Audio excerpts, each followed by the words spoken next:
Welcome to a very exciting another episode of Celebrating Street Success. Today we have our guest Jibran Jamshad, who's associated with Microsoft in Pakistan and has been working with them since 2007. Currently, Jibran serves as the Regional Education Lead and Principal Officer for Microsoft in Pakistan. He holds a master's degree in Software Systems Engineering from the University of Melbourne and an MBA from IoBM. Jibran has received the prestigious Worldwide Circle of Excellence Award at Microsoft. Jibran, welcome to our show. Assalamu alaikum ji, and thank you so much for having me around. It's a pleasure, Jibran. It's an honor as well. It's a pleasure having you back at the alma mater. Tell us, Jibran, how did your journey start? My professional journey started back in 2001, I would say, when I got enrolled into CCSIS, College of Computer Science and Information Systems at IoBM. So this is where I started the Bachelor's in Computer Science. 3 years down the road, I entered into the IT market. And my first ever sort of a professional job, that was from the same place. I started as an intern at IoBM IT department. So this was my first ever professional exposure. Then went out in the market to work for some sort of software houses for a couple of years. Alongside my MBA degree, I finished that as well. So I did an MBA on the sides of my full-time job. Then I thought that probably it's time to take a look on the global canvas of how other people are looking at the technology. So I left my job back in 2006, and I went for my master's at Melbourne University, did that. And when I came back, I got this opportunity at Microsoft and still hanging around. It's been 17 years almost. Great memories, I must say. Beautiful memories. Any particular one that you like to share? I mean, it's always a cherished occasion coming back to your own institute, Jibran. I was just sharing a couple of thoughts, and I was just thinking I did spend almost, I would say, 4 to 5 years on this campus very regularly, and obviously participated in a lot of activities. We were the first batch who had to graduate in IT as well from this university, right? So 2 things I fondly remember. One of them is we participated in this global, not I would say global, but on the national quiz competition, which was held in Karachi. And I think the greatest and the sharpest minds from the entire industry were there, graduates of leading universities, IT universities. And I also enrolled a team on behalf of IoBM. And then people were asking, is IoBM offering the IT as a discipline? Because I think that was our first exposure. And to the point where we participated, we not only participated, we fought hard and we were the national runners-up. And we got an award and all these things. When we brought it on the campus, it was a big celebration. And I also remember then, this was one achievement, but then Talib Saab back then, he also awarded me with this, I think, Management Excellence Award or something like this during one of the convocations or an yearly event. And that was my first professional award I ever got.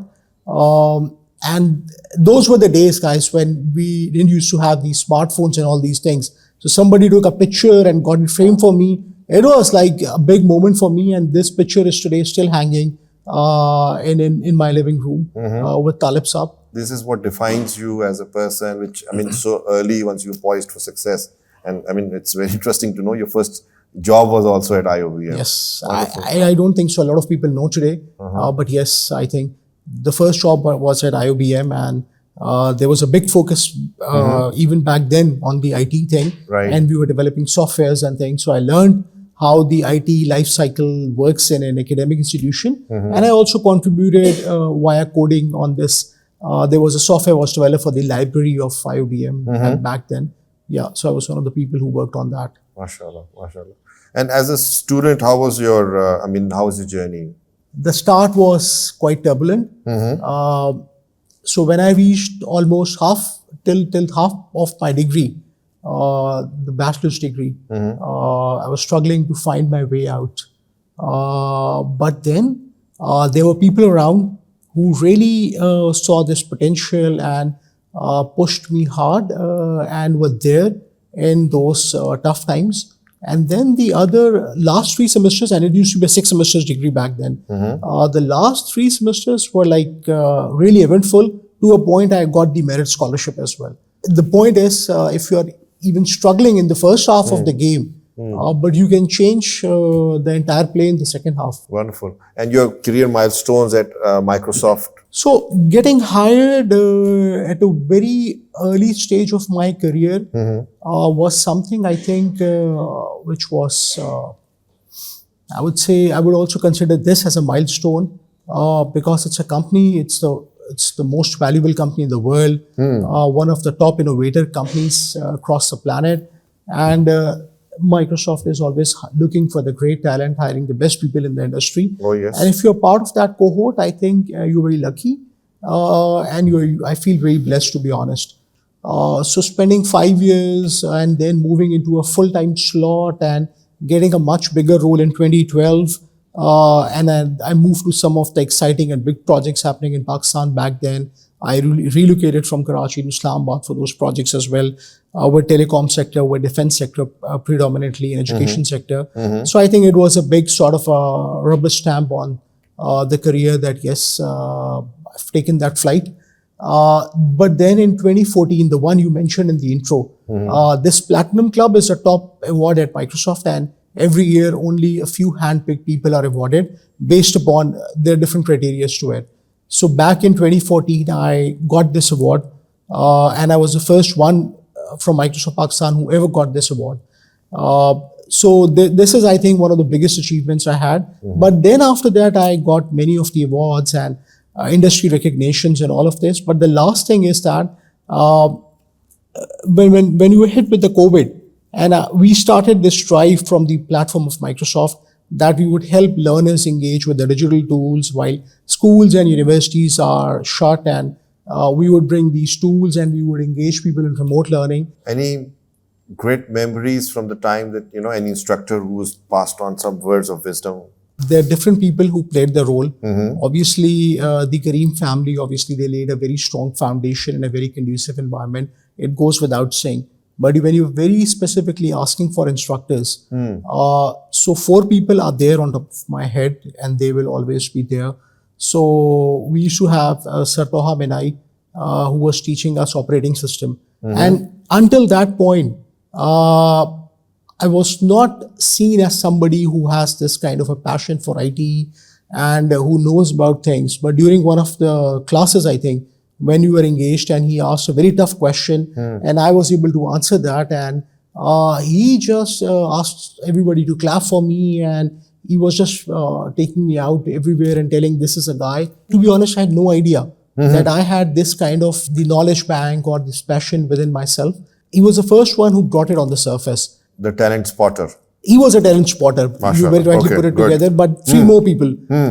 Head of the department back then was Mr. Farooq Amin. And then when he saw that, yes, I want to engage with things, I bring this passion and zeal along myself. So this is where he started engaging me a lot with club IT activities. And he started giving me multiple platforms to engage.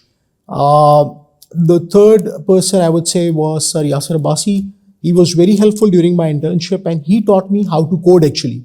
While I was hired as an intern, I didn't know how to code, and he was the one who was actually coaching me. And so he taught me those things which were needed in the market while I was sitting at a university. And last but most importantly, Sir Khalid bin Mohammed is sitting here.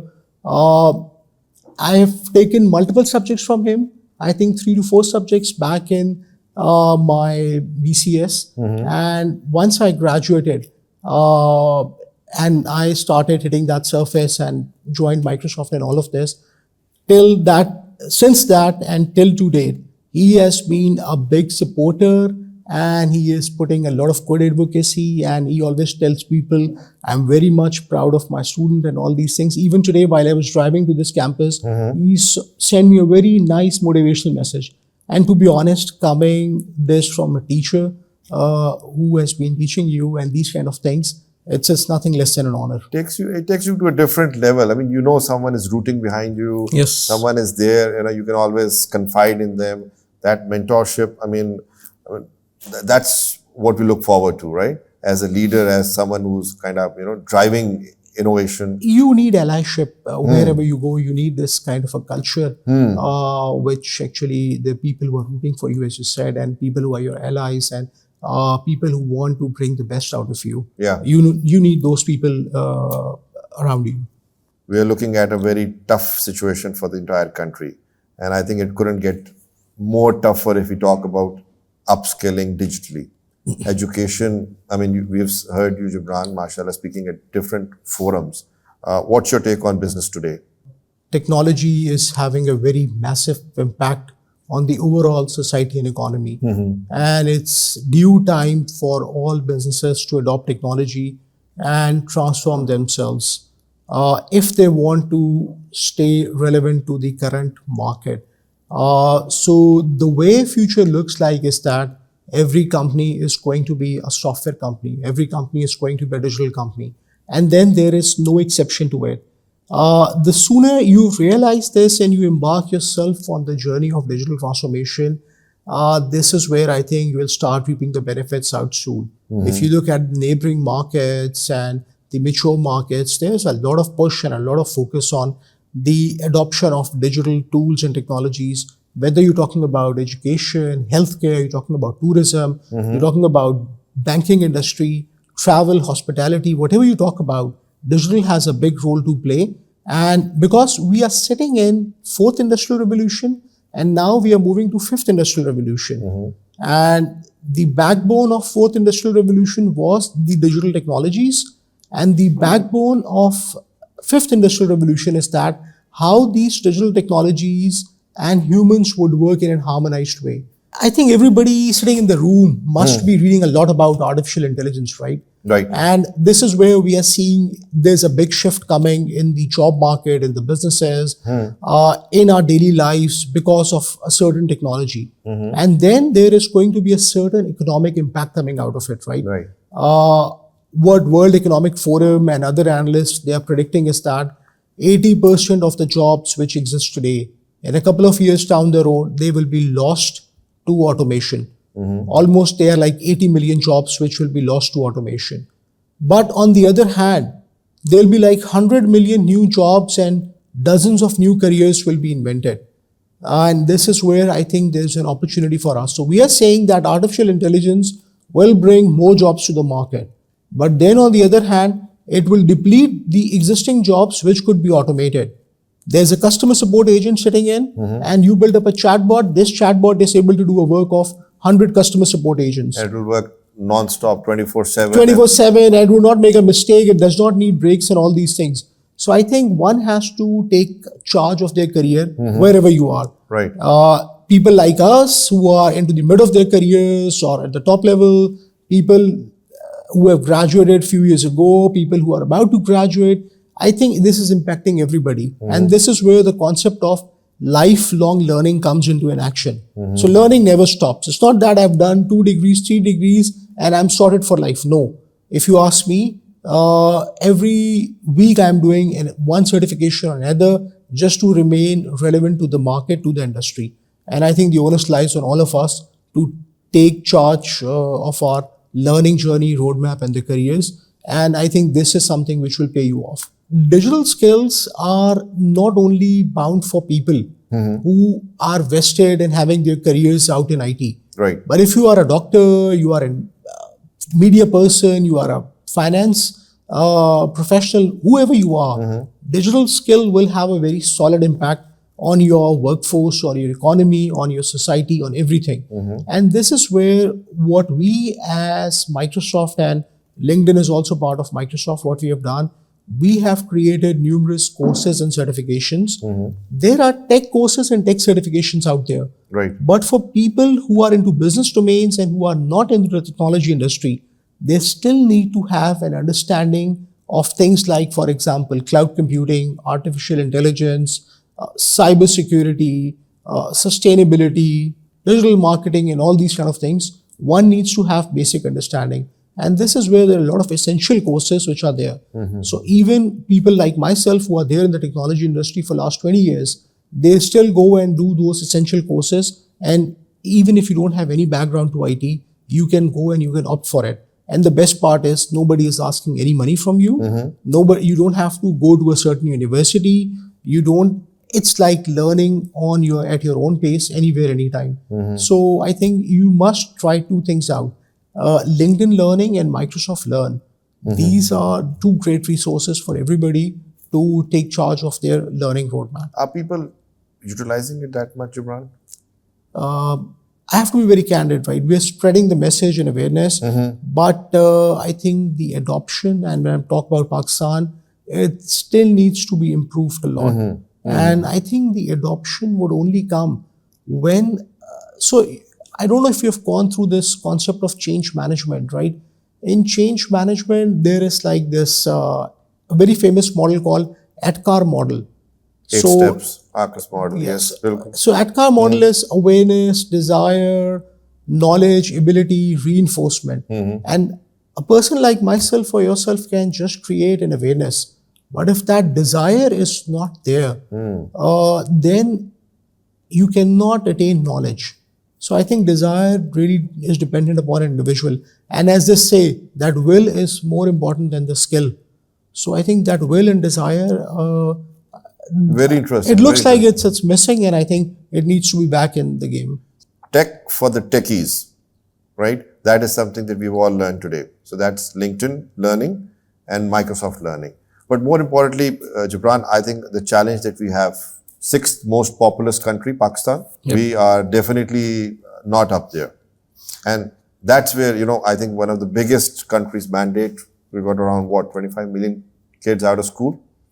Close to 30 million kids out of school who don't have access to any education system. And they are ending up, unfortunately, in the blue-collar jobs, which doesn't really resonate with the market today.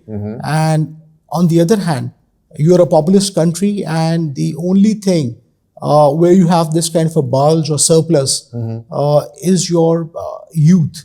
65% of the population that is represented by youth. So if you ask what is the biggest asset of Pakistan, it is our youth. And I think the youth needs to be channelized in the right way. Why? Because across the globe, and I'm talking about from Pakistan right until the US, or you talk about any other market, there are millions of jobs which are sitting idle just because employers are not getting the market-ready talent. And we are estimating that in few years down the road, there will be almost 150 million jobs across the planet which will be available and open. And they would not require any particular passport or nationality. What they would require is that a certain skill set. Can we benchmark any of the international, clusters, some countries who have kind of gone through this transformation, Jibran? And say, okay, fine, what might be and what should be the right solution? What tips and traps that we're supposed to follow? I think when we just go and take a look on at our neighboring markets, right, and you would find that in the neighborhood, this IT was prioritized like a few decades ago, and this is where we saw some solid institutions coming up, which really were a game changer in producing top-notch graduates, right?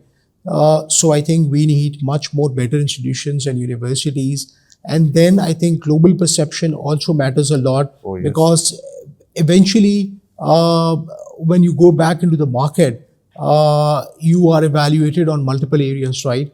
And I think the global perception of the country, that also needs to be improved. And people who are sitting in the IT market, especially in the global market, they need to actually promote their talent in their country as well, so that this talent we are able to export. Once you are able to export this talent to mature markets of the world, right? And this is where when these guys go into the market and they are part of that industry for a couple of decades, then they reach to the point where they become leaders and vice presidents and presidents and CEOs of the company. And this is where they come on this decision-making power and everything, so that they are able to go and contribute back to the society. And this is where you see a lot of work is being sort of exported to your market for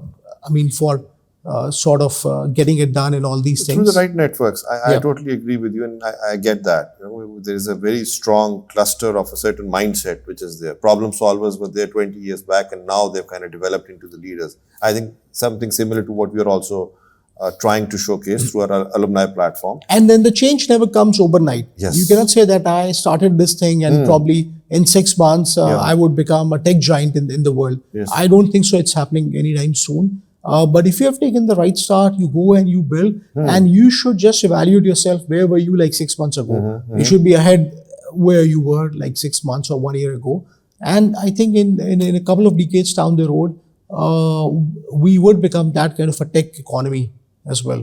Tell us a little bit more about the insights, Jibran, that you see on a daily basis. A message that you would want to kind of share with your fellow alumni to kind of support. Ma'am, I really feel blessed to be working for such a great company, because at the end of the day, the company is not driven by its strategy.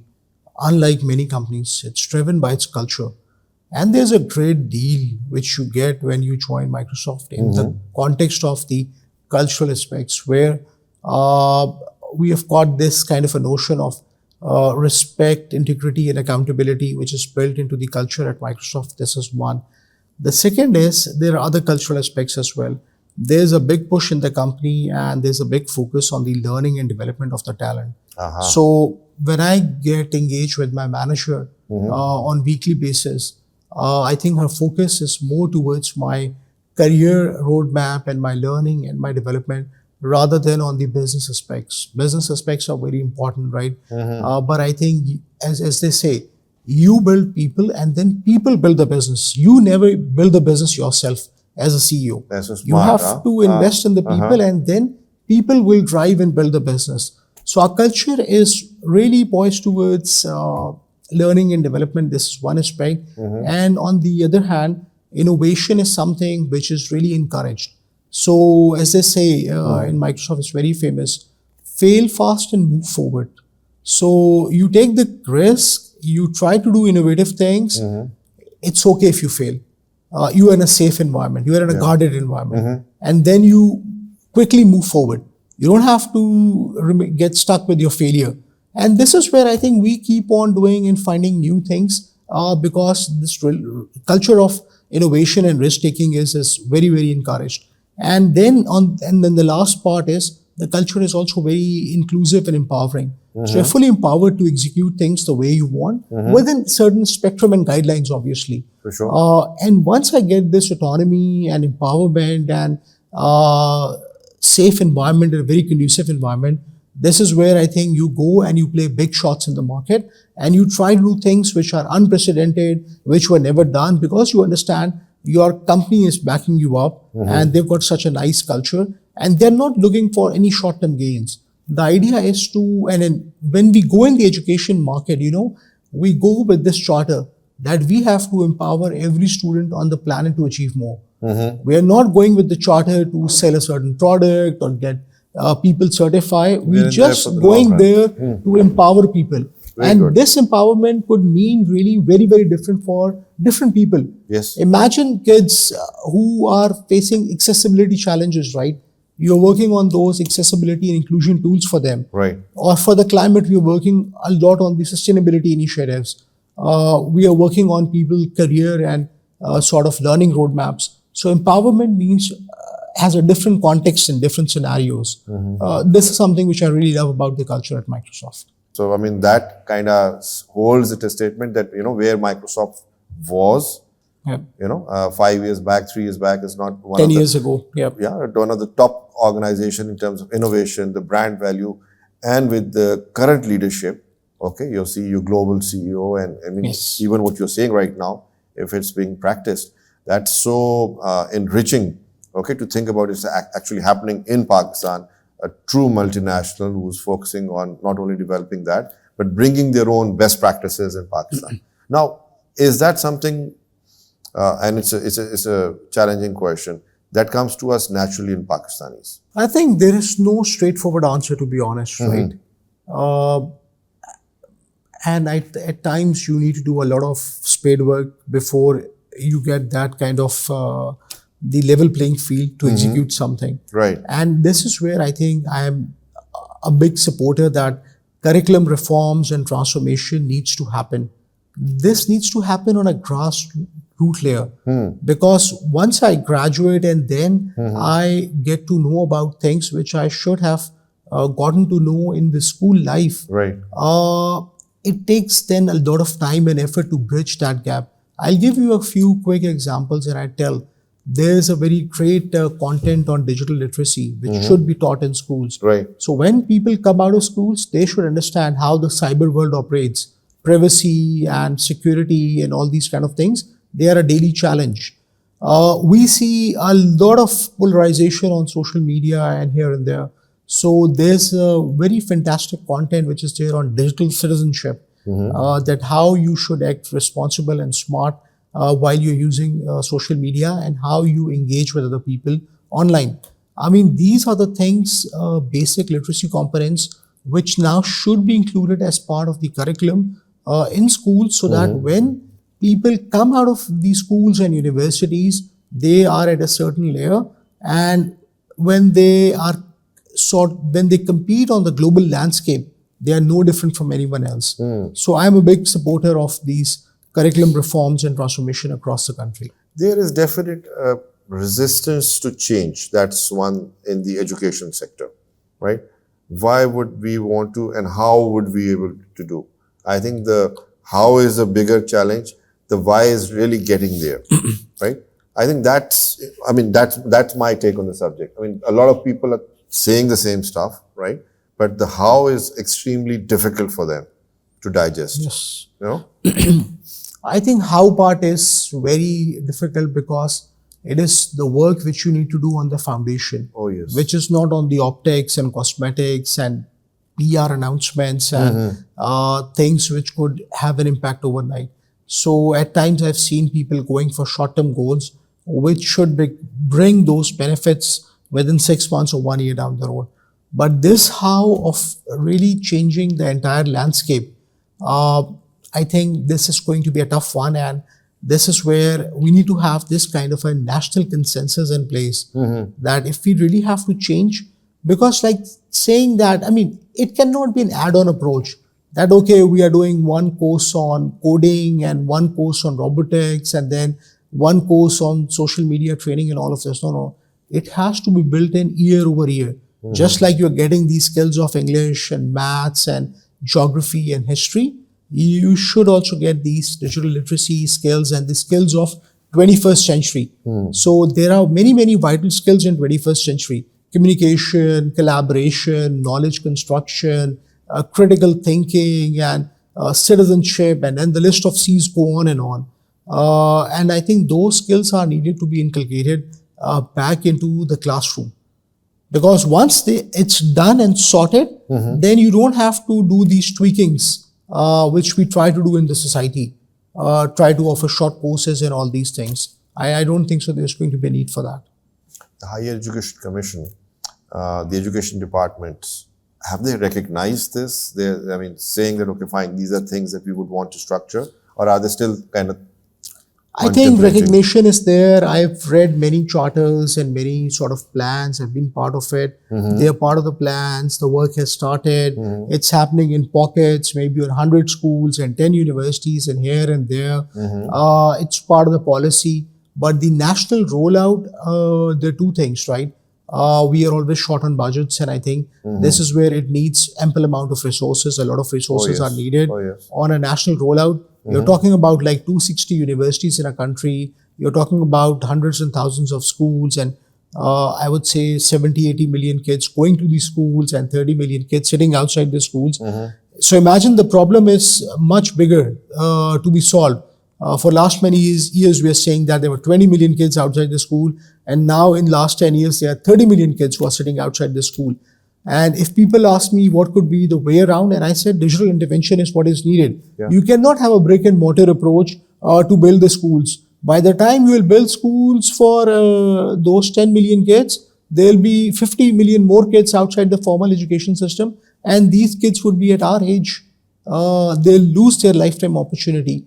I think we all need to understand now whatever solutions we are envisioning, they first need to be think of or thought of as a digital solution. So I'll give you quick examples, right? The largest cinema provider in the world does not has any cinemas of its own. It's Netflix, right? Largest taxi company operates on a piece of software, Uber, right? Does not have a fleet of cars. Largest hotel chain, Airbnb, it does not have its hotel chains. Rather, it's a piece of a software. And the largest shopping mall and the largest bank and this and that, largest university, they are all running on the digital platforms. And that's how you would scale in this big populous market. If you will take that typical brick and mortar approach, then you will not be able to cater to everybody in the market. This is, I think, a fundamental shift which I personally think should be there in the society. I think for last couple of years, I'm very, very occupied with things because post-COVID and realization of the skilling and everything, every single day there is something happening in the country and they expect you to be part of that forum. And I'm not somebody, when it comes to community initiatives and initiatives for students, I try to go and be part of maximum possible events and all these things. I'm not a social networker by any means, you know me. I don't go to social networking events, but only at the places where I have to deliver a certain content. So besides my full-time job and multiple responsibilities at Microsoft, this is also keeping me engaged. And then on the weekend, I try to keep it very light with the family, with the kids. I don't keep my weekends heavy. So this is a time where I plug out from things and I just try to recharge. And I think most of my time So it's the family goes with my kids. who's definitely supporting you in your career. Definitely. That's so vital. I mean, for all of us who don't know, I think that's such an important part. And to also recognize. I think support from your family, I think it is a fundamental game changer. And I've always been blessed, both from the perspective of my wife and my parents. They have been very, very supportive across my career. Kids are also tech savvy. Do you allow them to go through tablets and devices on a, I think with kids, please. There's something, right? People are consuming the technology a lot, right? By playing games and watching content and using softwares. And I tell that these are the consumptive skills. You are using those tech gadgets, right? But you are consuming the technology made by somebody else. How about you take that start and try to build up something on your own?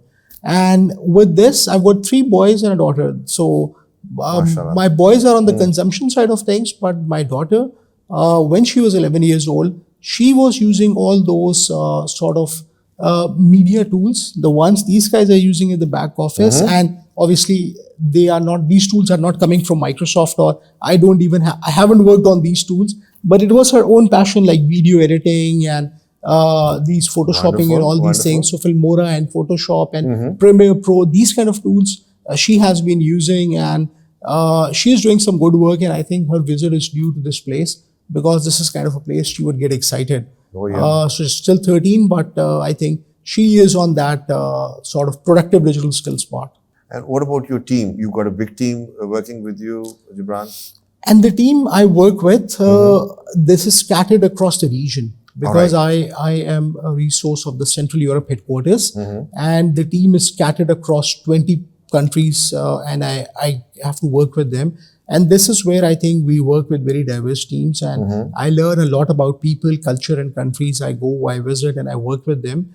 And it's kind of a flat organization. We don't have that kind of a thing that if you are a manager or a leader, then at times you would not distinguish or differentiate who is a manager and who is reporting into the other person. You would not be able to distinguish by the culture we have. So I get to work with some of the amazing talent and people across the Central Europe region. And every single day I learn from my customers and partners as well, from other countries as well. So it's working through partners. Definitely that's the way forward. Pakistan as a big market has geographical, a lot of opportunities. That's one. And if youngsters, students who are currently going through their IT, MBAs, looking at tech as a career, what might be an advice coming from yourself who spent almost 2 decades in this particular arena? I think tech is definitely a very happening era fascinating place. But tech is all about being hands-on. And it doesn't really, I'm not saying that everybody must know how to program and how to code. No, but when I say people need to be hands-on, then there are multiple dimensions to it. And one has to be very passionate about the technology. It requires a lot of effort. You have to read a lot. Then you have to practice things a lot. You have to evangelize and share it with others. So technology is not a career or a business domain. For me, I always see people who have thrived in the tech sector are the ones where they were doing things out of their own passion. And when you do things out of your own passion and not just to earn a few dollars out of it or to make a living out of it, I think this is where the entire game changes.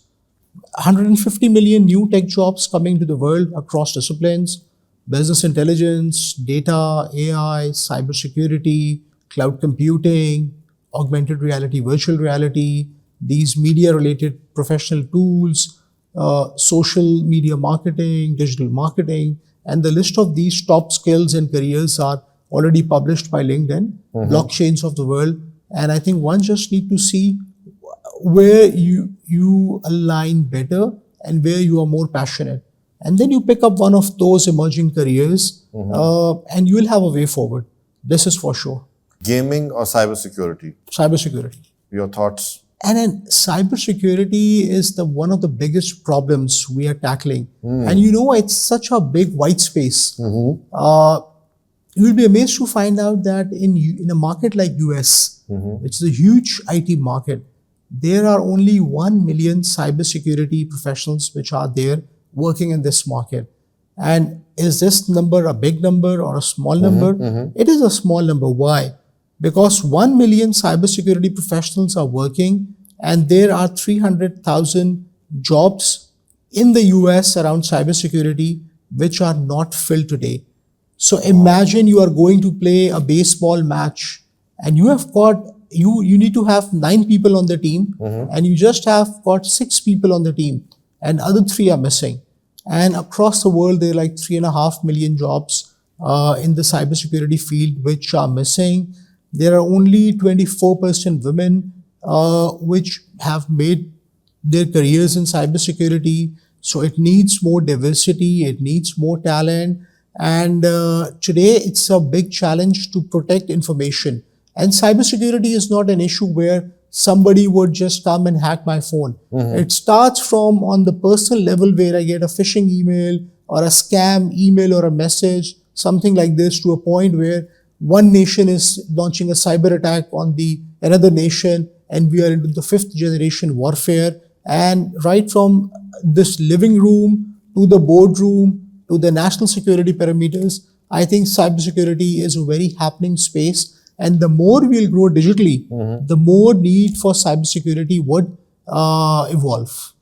Huge work happening in Pakistan. Huge work, and I think it's a great industry to be in as well, if your passion is bringing you there.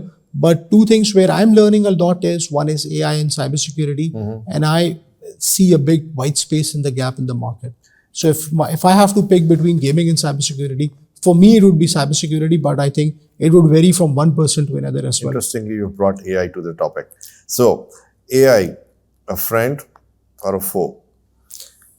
There's a big debate and there's a big sort of divide on this topic, even on the people who are called the fathers of AI in this modern age. And I read and follow a lot of people. There's a big divide on this topic. I see AI as a companion. This is my observation. I see AI as a tool which is created by humans to make us more smarter. I see AI as a tool which should augment human capabilities. AI, augment intelligence. So it should augment on the capabilities of the human.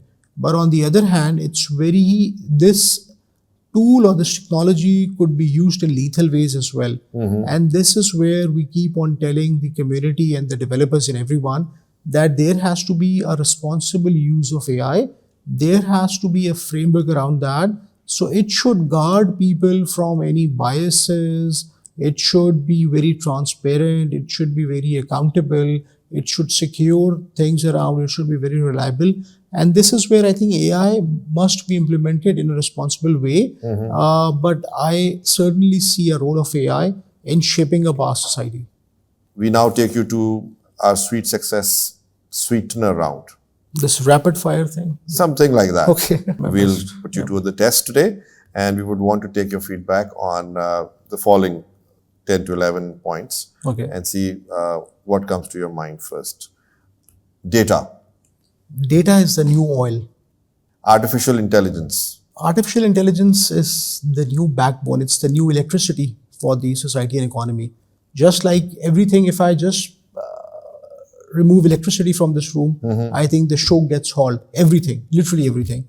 And I think 10 years down the road, if I remove AI from the equation, everything will be on stop. We've been having these conversations in the education institutes. It's like, oh, man, there's going to be, misuse of all of this. Like, let them misuse. You need to put guardrails, right? You need to put those guardrails around, and companies are doing it so that bad state actors are not able to use and leverage this technology. It's an ongoing sort of a battle. Right. But yes, when you implement AI somewhere, you must ensure that it's implemented responsibly so that, it does not have a negative effect, but it only has a positive effect. And you talk about the healthcare practitioners to financial analysts to people. They are literally leveraging this technology and doing a lot of new innovations in the society. Oh, for sure. If this technology is removed, I think a lot of work would get stopped even today. That must continue. It should. You've spoken at length, but we want another top of mind take on this thing. Cybersecurity. It is the hottest topic, and it will continue to be the hottest topic for at least 10 years down the road, till the time we sort this out. It's concerning, and I think it needs very serious attention. So if I might summarize your talk, there's excess of demand, very little supply. Yes. Yeah. And we're talking future students, current students, alumni who are our core audience at this point in time in our podcast. And we are looking at specifically giving them a message that there's great demand of cybersecurity professionals.